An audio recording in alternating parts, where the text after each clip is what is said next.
நான் என்ன சரி விடுங்க, நான் என்ன சரி விடுங்க.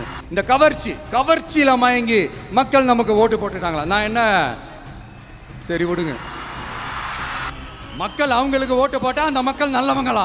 அதே மக்கள் நமக்கு ஓட்டு போட்டா அந்த மக்கள் கெட்டவங்களா? தற்குறியா? இதே மக்கள் தான் இத்தனை வருஷமா உங்களுக்கு ஓட்டு போட்டுட்டு இருந்தாங்க. உங்களுக்கு மட்டும் என்ன வேற ஏதாவது பிளானட்ல இருந்து குதிச்சு ஓட்டு போட்டு போனாங்களா?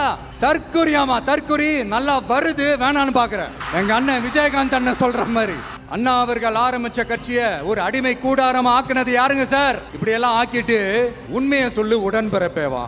உங்களோட அந்த உண்மையான உடன்பிறப்புக்கெல்லாம் என்ன சொல்றாங்க தெரியுமா சார்? திமுக இப்படி ஆனதுக்கு காரணம், அந்த காரணத்தை வெளியிலலாம் போய் தேடாதீங்க, உங்க குடும்பத்துக்குள்ளேயே கேளுங்கங்கிறாங்க. உங்களுக்காக மாடா உழைச்சி தேஞ்சு போய் கிடக்கிறோம். திமுக இப்படி ஆனதுக்கு காரணம் உழைக்காம சொகுசா இருக்கிற உங்க குடும்பத்துக்குள்ளேயே போய் கேளுங்கங்கிறாங்க. ஒவ்வொரு திமுக தொண்டனும் அதை சொல்றாங்க.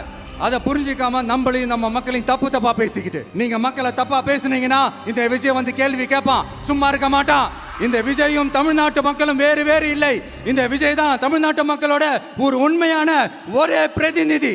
இது இன்னைக்கும் சரி, நாளைக்கும் சரி, நாளன்னைக்கும் சரி, இதுதான் நிஜம். என்ன வந்து இப்போ பெரம்பூர் தொகுதி எம்எல்ஏன்னு தான் சொல்லுவாங்க.